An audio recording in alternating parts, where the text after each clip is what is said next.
A summary of government expenditures from 1966 to 1997. Number 1.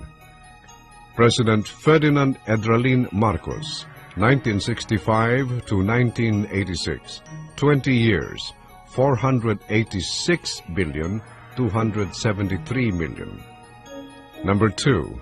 President Corazon Aquino, 1986 to 1991, 6 years, 1,077,895 million.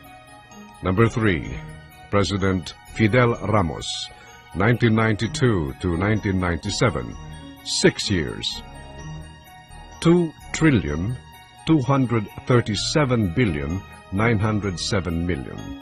From the National Statistics Office. Imelda had to face the trial of the century in New York, charged with stealing $43 billion from the coffers of the government when the nation's budget for 20 years of Marcos' rule reached up to only $32 billion. Simple arithmetic.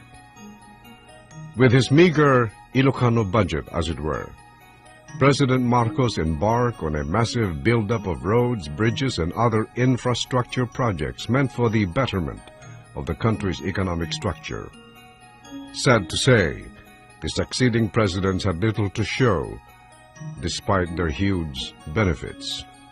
He made the political system more grassroots and extensive by adopting the barangay system, which enabled the smallest units of the system, to which the core is the family, to participate in the democratic process by making them responsible for administrative and legal functions within their barangay.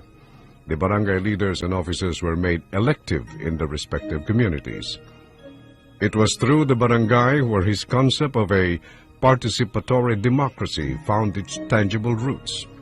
When the first barangay election was held at a time when the country only had a population of 51 million, 3 million were elected to represent 42,000 barangays.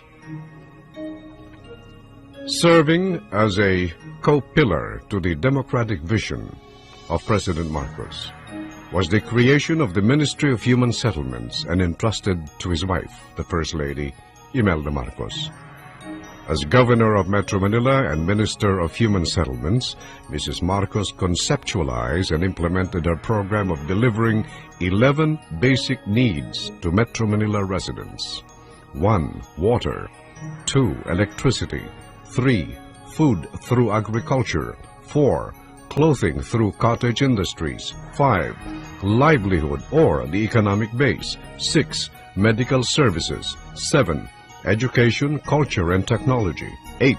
Ecological balance. 9. Sports and recreation. 10. Shelter, which includes housing and land use. And 11. Mobility, which includes roads. She constructed housing units, known as the Bliss Homes, coupled with livelihood projects. This provided not only low-cost dwelling units, but also income for the less fortunate residents. Kadiwa centers and rolling stores selling prime commodities at lower prices were established and mobilized around Metro Manila's impoverished areas. Metro Aid centers were organized that provided employment for some 10,000 Metro Aids who were responsible for the cleanliness and beautification of the metropolis.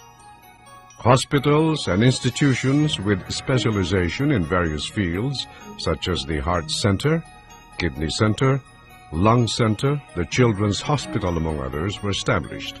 The Philippine General Hospital was reconstructed and expanded to extend better and more efficient service to a greater number of our Filipino people.